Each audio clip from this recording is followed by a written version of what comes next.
bringing life back to hidden gems. There are hundreds of opera houses across the state. However, for many of them, the music has stopped and they are really not getting used. Tonight, Fox 28's Brian Scott shows us one group of Iowa artists trying to change that.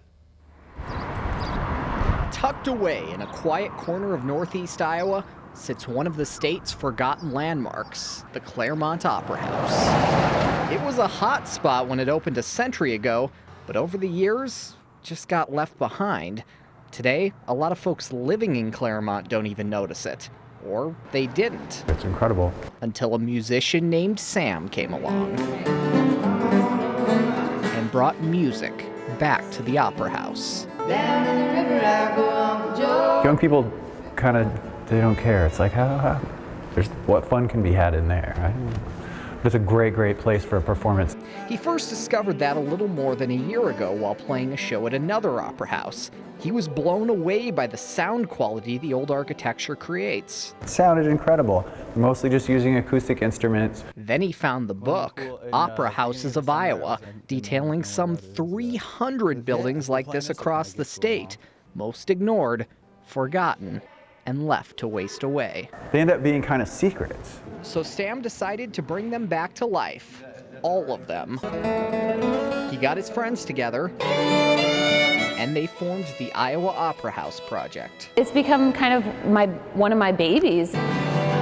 They cross the state playing shows at every opera house they can find. Claremont, Greenfield, Blairsburg, Eldon, Ainsworth.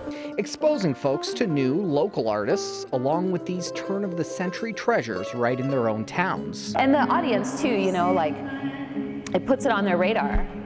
So they hear about this and then it's like, oh, now, that's one more thing they think about every once in a while.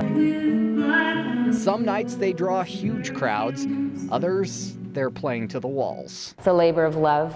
But they are getting noticed along the way, and in turn, so are these historic opera houses, making every show a success for Sam and his crew. It has a purpose that almost has yet to define itself.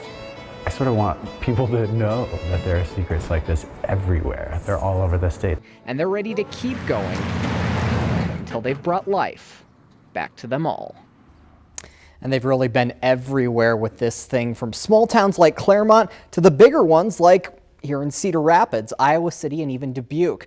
Now, they've got just a few more stops this year, but still a long way to go before they've played them all. However, they say they plan to keep going as long as it takes. In the studio, Brian Scott, Fox 28 News. If you would like to learn more about the Iowa Opera House Project, we've posted a link on our website, fox28iowa.com.